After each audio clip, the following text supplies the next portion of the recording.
কথাবার্তা একটু সাবধানে কইও। এই মহিলা, তুমি চুপ থাকো, দাদি একদম তোমার কল্লা নামায় দিব। এই খবরদার, তুই কারে কি কইতাছস? হ্যাঁ, সে আমার মা। তুই আমার বাবা মারে বাড়ি থেকে বাইর করে দিবি আর কি মনে করছস আমি তোর মায়ের সালাম দিব? এই আব্বা আম্মারে বাড়ি থেকে আমি বাইর করছি, কি কবি আমারে ক। তোর লগে বোঝাপড়া করার জন্যই আমি এই বাড়িতে আইছি, হারামজাদা। তোর সাহস তো অনেক বাইরে গেছে। এই তুই কার লোকে কথা কইতাছস? তোর হুশ ঠিক আছে? তোর সাথে যে আমি এখনো কথা কইতাছি এটা তোর ভাগ্য। তোরে তো পায়ের জুতা খুলে পিটানো উচিত। তোরে আমি 1 ঘন্টা সময় দিলাম, এর মধ্যে তোর বউ আর তোর শাশুড়ি নিয়ে বাসা থেকে বাইরা। কি কইলি তুই? আমি আমার বউ আর শাশুড়ি লিয়ে এই বাড়ি থেকে বাইরে যাবো? এই আমগরে বাড়ি থেকে বাইর করো না তুই কে? আমি এই বাড়ির মেয়ে, আমার বাবা মার একমাত্র সন্তান আমি, সে মৃত। যেই সন্তান তার রোজাদার বাপ মারে বাসা থেকে বাইর করে দিতে পারে সেই সন্তান আমার বাবা মার সন্তান হওয়ার যোগ্যই না। এই সেরি, তুই তোর বাপ মা নিয়ে বাইর হ যা। এই কথা কম, একদম কম, চুপ। রিতা, তুই কিন্তু এখন বেশি বেশি করতাছস। বেশি করার তুই কি দেখছস? বাজারে দোকান দিছস না? তোর দোকান আমি বন্ধ করতাছি। 3 লাখ টাকা নিছিলি আমার স্বামীর কাছ থেকে, মনে আছে? সেই টাকা এখন ফেরত দিবি, নাইলে তোর দোকান করা বন্ধ করতাছি। ভিক্ষা কইরা খাবি। দেখবেন, আমার তো তোর লোকে কোনো ঝামেলা নাই। তুই আমার বাড়িতে আইছস, খুব ভালো কথা। তুই কদিন থাক, বেড়া। বোন, আমি তোর লোকে কোনো ঝামেলা করতে চাই না। ঝামেলা নাই না? বাপ মার লগে ঝামেলা কইরা বোনের লগে ঝামেলা নাই, এই কথাগুলো কইতে লজ্জা লাগে না? বাটপারি করস, তোর বাটপারি আমি বাইর করতাছি। বাইরে বাইরে বাড়ি থেকে। তুই যে আমার বাড়ি থেকে বাইরে হয়ে যাইতে কইতাছস, এই বাড়ি কিন্তু আব্বা আমার নামে নাই। এই বাড়ি তোরও না, এই বাড়ি বড় চাচার নামে। আমি যদি এখন বড় চাচারে ফোন দেই, যখন তখন এই বাড়ি আমার আব্বার নামে লেখা দিব, তখন তুই কি করবি? এই তুমি ওর লগে এত ভদ্রভাবে কথা কইতেছো কেন? ওর বাড়ি থেকে বাইর করে দাও। সেই মুরত তোর স্বামীর নাই, থাকলে বাইর করতো। সেই মুরত আমার আছে। তোর আমি 1 ঘন্টা সময় দিলাম, তার মধ্যে বাড়ি থেকে বাইর, নাইলে কিন্তু আমি পুলিশে ফোন দিব।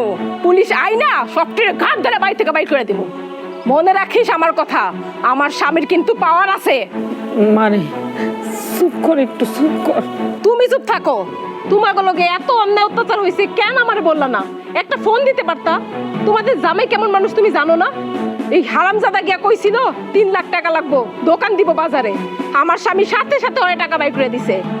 আর এইটারে শিক্ষা দিতে তো আমার 1 ঘন্টাই যথেষ্ট। আব্বা আম্মা চলো, ঘরে চলো।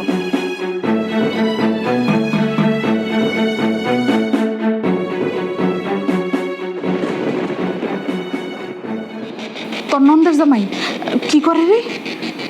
করে ব্যবসা করে আর রাজনীতি করে। হ্যাঁ, কি আবার সত্যি সত্যি পুলিশে ডাকবো নাকি? তুমি কি ভয় পাইতেছো? শোন মা, পুলিশ আওয়ানোর আগেই আমরা এখান থেকে চলে যাই।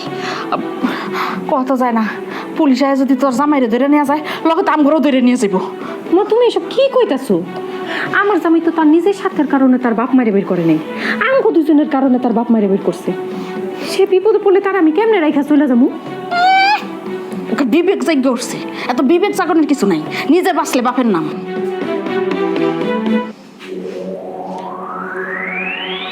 শুনো বাবা, তোমার বাপ মারে কিন্তু আমরা বাইর করিনি, তুমি আবার আমগরে দোষ দিও না। আম্মা তুমি চুপ করতো। তুমি না বেশি চিন্তা করো না, সব কিছু ঠিক হয়ে যাবে। তুমি মাথাটা ঠান্ডা রাখো।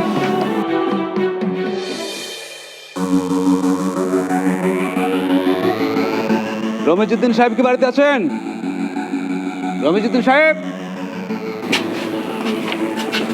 কি ব্যাপার? পুলিশ আমার বাড়িতে? এই তুই কি পুলিশে খবর দিছস? না না, আপনার মেয়ের জামাই আমাকে খবর দিয়েছে, অন্য কেউ না। আমি ওনাদের মেয়ে, আমি আমার স্বামীকে সব ঘটনা জানাইছি। উনি আপনাদেরকে আসতে বলছে। আচ্ছা, আপনার ছেলের ঘর কোনটা? তাকে ডাকেন। ওইটা রকন সাহেব, রকন সাহেব বের হয়ে আছেন। স্যার, আমার ফলাটা দুইটা নিয়ে না স্যার। আপনাদের দুজনের কাছে একটি অনুরোধ, আপনারা দয়া করে একটি কথা বলবেন না, ঠিক আছে? আসসালামু আলাইকুম স্যার। ওয়ালাইকুম আসসালাম। আপনি কোনার ছেলে? জি। তো আপনার বাবা মাকে আপনি বাড়ি থেকে বের করে দিয়েছিলেন কেন? আমার মেয়ের জামাইয়ের কোনো দোষ নাই, ওনারা সব মিথ্যা কথা বলতেছে, সব মিথ্যা কথা। শোনেন, আমি কমপক্ষে 3 জায়গায় খবর নিয়ে এই বাড়িতে আসছি। হ্যাঁ, আবার ওই চেয়ারম্যান সাহেবের বাড়িতেও গিয়েছিলাম অন্য একটা কাজে। আমি ওনাকে জিজ্ঞেস করেছিলাম, উনিও বলেছেন সব কথা। এরকম সাহেব কথা বলছেন না কেন? আমার জামাই নির্দোষ, আপনারা ওনারা কিছু বললেন না। আপনি কোনো কথা বলবেন না, আমি আপনার স্বামীর সাথে কথা বলছি। জি স্যার, আমার আব্বা আম্মারে আমি বাড়ির থেকে বাইর করে দিচ্ছি। কেন বের করে দিয়েছেন? ওই সময় মাথা গরম আসছিল। মাথা গরম ছিল? হ্যাঁ, রোজা রেখেছেন? জি। আমিও রোজা রেখেছি। শোনেন রোকন সাহেব, আমার বাবা মা নেই, আর এই ডিউটি শেষে আমি কি করি জানেন? পুরো রমজান মাস আমি রাস্তায় হাঁটি, আর ওই রাস্তায় যত বৃদ্ধ লোক আছে তাদের সাথে কথা বলি। কেন কথা বলি জানেন?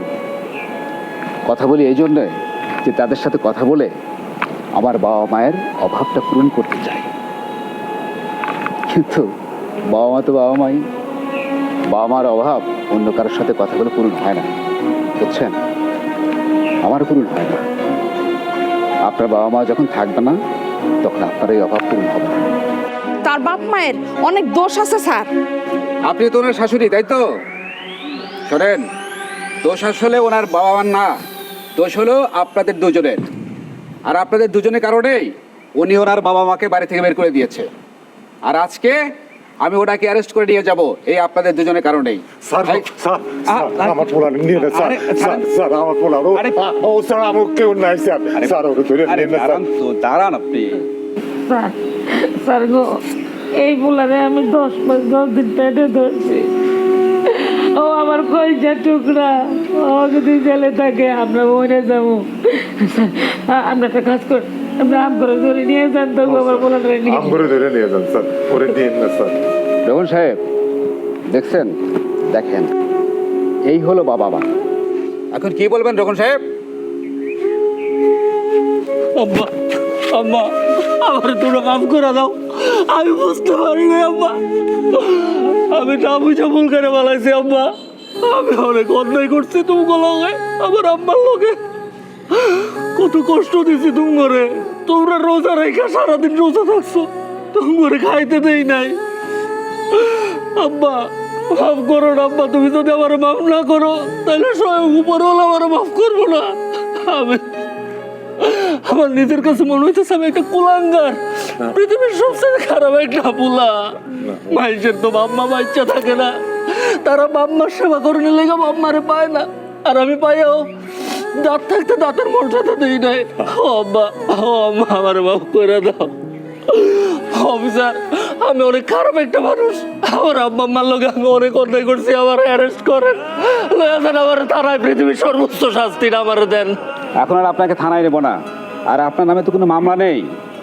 আমি চাইছিলাম যে আপনার মধ্যে এই বোধোদয়টুকু হোক। আপনাকে একটা অনুরোধ করি, দুনিয়াতে বউ গেলে বউ পাবেন, শাশুড়ি গেলে শাশুড়িও পাবেন, বন্ধু বান্ধব গেলে সেটাও পাবেন, কিন্তু বাপ মা গেলে তাকে আর ফিরে পাবেন না। আল্লাহর পরেই বাপ মায়ের স্থান। আপনি যতই নামাজ রোজা পড়েন না কেন, বাবা মা যদি অসন্তুষ্ট হয় তাতে কোনো কাজ হবে না। আর এই যে শাশুড়ি আম্মা, আপনি মেয়ের বাড়িতে না থেকে নিজের বাড়ি চলে যান, বুঝছেন? এরপরে যদি আমি আসি তাহলে কিন্তু আপনাকে অ্যারেস্ট করব। আর এই যে বোন, আপনার শ্বশুর শাশুড়িকে নিজের মা বাবার মতো ভাববেন। বিয়ের পরে একটা মেয়ের কাছে শ্বশুর শাশুড়ি মা বাবা হয়ে যায়, আর এটাই হলো আমাদের বাংলাদেশ, এটাই আমাদের কালচার। ঠিক আছে, তাহলে আমি আসি। এই চলো।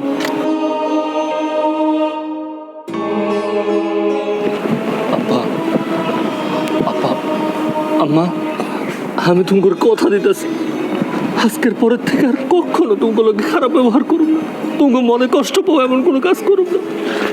মাফ করে দাও আম্মা। আম্মা, আব্বা, আমারে আপনারা মাফ করে দাও। বোন, তুমি আমারে মাফ করে দাও। আজকে থেকে আমিও আপনাকে একটা মাইয়া।